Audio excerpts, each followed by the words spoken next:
Let's see what's happened to the— oh my god. Oh great, how am I gonna fix it? Woo! Note.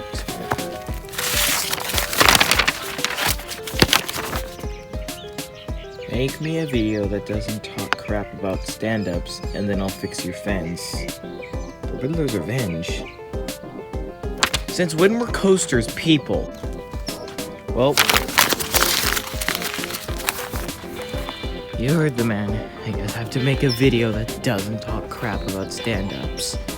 Even though I really like doing that. Howdy and hello everyone, I'm Ray the Coaster Critic and you're the viewer, and as you probably know, my second to last video was, well, to say the least, pretty freaking negative. It was all about me just pretty much hating on the B&M Surf Coaster, and that did not, well, let's just say the comments on that video were interesting. So, with me also now being forced to make a video that doesn't talk crap about stand-ups by the Riddler's Revenge himself, I know, I didn't think coasters were people either, I decided that why not I make a video about coaster names, because, I don't know, until I can say anything bad about stand-ups, that's pretty much all I can really make a video about. So, yeah, let's get started. Let's start off with the good coaster names. Now, these ones will really say how the ride's gonna be. If you have a really good name for a really good coaster, it's gonna be a good coaster. If you have a really good name for a bad coaster, that name doesn't really sound fitting. And if you have a really big name like Colossus or Goliath or something for a really small coaster, Six Flags Fiesta Texas, then you're not going to really wow people with that. So, these are the coasters that I think really do their names well. So, let's get started with those names. Now, the first one I think is really good is El Toro. Now, El Toro, first of all, it's in Spanish, that just makes it even cooler. And second of all, El Toro means the bull, and this ride absolutely just wants to throw you off like a bull. See? It makes sense. Now, the next one is Goliath at Magic Mountain. Now, the reason why I'm specifying Magic Mountain is because there's another Goliath that, well, we'll get to that one later. But this Goliath, while yeah, its ride isn't the best, like, it's literally in my bottom 3 coasters that I've ridden, and even though I've only ridden 41 coasters, yeah, that's still not good. That's still not a good place to be in your bottom 3. But Goliath really says what the ride does. It's just really freaking big, and that's what Goliath is, a really big thing. So, yeah, this name really says the ride well. It's a big ride. It's a Goliath of a coaster. It literally stands above Colossus. And there's another name I like, Colossus, or now Twisted Colossus, but that also has something that I don't like that I'll specify on later. Colossus is a good name. That name is really the best way to say a good coaster, because Colossus is very intimidating. That's why Magic Mountain named Colossus, well, Colossus, because when it opened, it was the world's biggest coaster. As well as Colossus at Heidi Park, that one is really freaking big, and it seems to be a really good coaster. Like, all of these names really do their rides well. And that's all I have for the good coaster names. Yeah, you see, not many people name their coasters well. Now let's go to the names that honestly I think could really be better. Now, the names that I think could be better are certainly, well, the ones that are like the cloned names. Now, the clone names are, well, they're clones. At first they may have been good, but now that they're cloned everywhere, they aren't as good. I'll get to the main culprit of this first, but I'll tap on a few smaller ones first. All the SeaWorld cloned ride names are, well, they're not that bad, but when you have 2 mantas, almost 2 Makos, and 3 Journey to Atlantises, and Electric Eel and Steel Eel being very similar, it really just kind of wears people out that know all the parks. And it also makes it so everyone compares Manta at SeaWorld San Diego to Manta at SeaWorld Orlando, even though they're not the same freaking thing! The next ones are rides like Goliath, which, yeah, there's 7 Goliaths. One is already gone, and all the others are still here, and I don't know what they're doing here. They need to go home. So, like, yeah, the Goliath name, it does work for a big coaster. And then Six Flags Fiesta Texas came along and named a freaking Batman clone Goliath when it's literally a mid-sized ride in the park.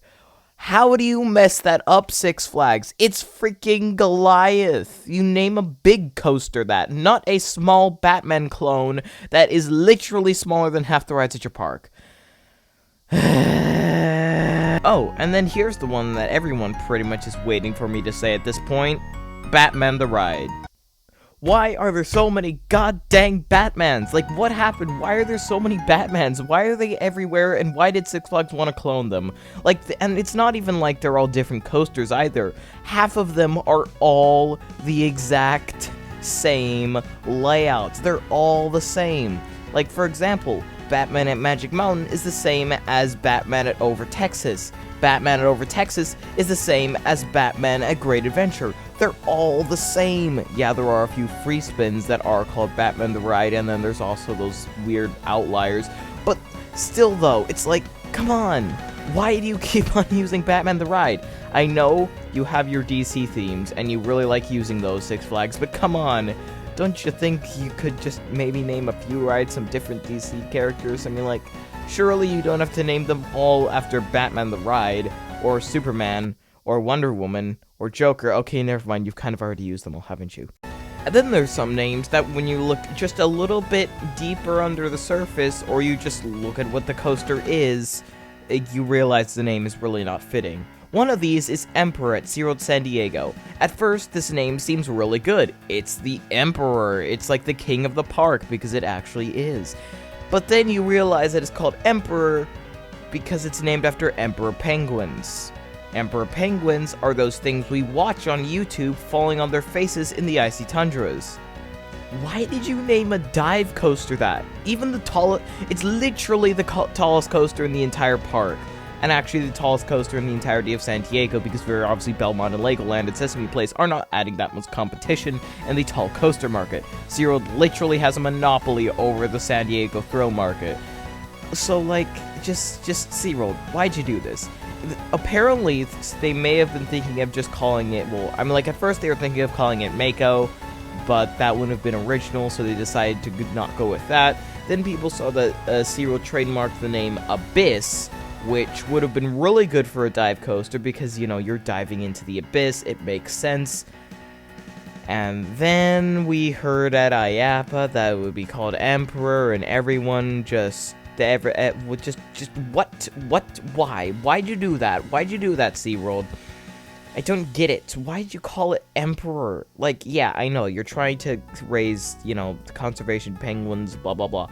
But couldn't you have named it, like, anything better that goes with penguins, except for naming it after a penguin? Because penguins, not gonna lie, aren't that intimidating creatures. The next one is a name that doesn't really do anything, like Nitro or Sky Rush. Those names are just, like, come on.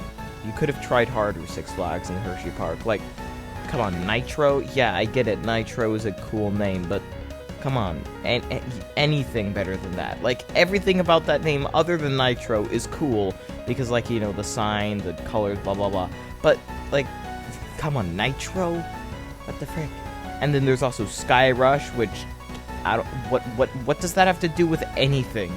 Yeah, it goes into the sky, but Sky Rush? Are you rushing into the sky? That cable lift goes at like 12 miles an hour. That's not really that big of a rush. And then there are the really long names. The one that you literally have to prepare yourself to name. The ones that could literally take up the entire essay.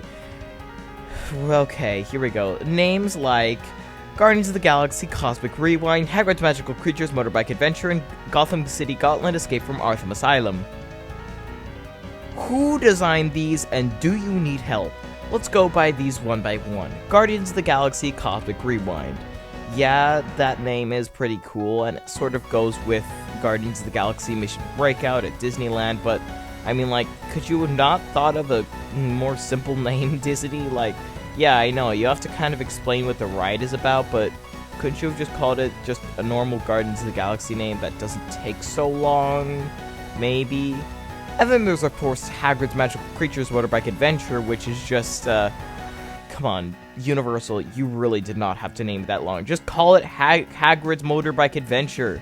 That's all you have to do, you know? Why do you need the magical creatures part? Yeah, there are magical creatures, but, like, come on, just call it Hagrid's Motorbike Adventure and call it a day. And then the worst one of the bunch, Gotham City Gauntlet Escape from Arkham Asylum.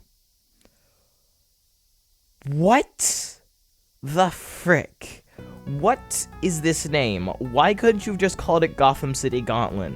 Why do you need Escape from Arkham Asylum in there? Like, why do you need that? You don't need that. You just call it Gotham City Gauntlet. It's a freaking Wild Mouse. It doesn't even need that cool of a name. Just call it Gotham City Gauntlet, Six Flags. What were you doing? Who is designing these names, and where can I find them? Like, who thought this was a good idea? Who thought this was a good idea? Who's this? Who's behind this madness? Yeah, those were some interesting names. I'm just gonna end the video off here because I don't really have much more to talk about, and as I said, I don't really have that many video ideas, and I can't really talk bad about stand-up coasters because of, you know, Riddler's Revenge. So I kind of just have to, yeah, I just have to make filler videos until I can get something nice. So yeah, this is going to be it for this video. At least I wasn't criticizing. I was criticizing a lot of things in this video. Never mind. But at least I probably won't get as much hate for it. Probably. Anyway, hope you liked this video. Subscribe if you haven't yet. If you'd like to be more about subscribing, leave a like. And I was really the Coaster Critic. You are the viewer, and I'll see you in the future. Goodbye.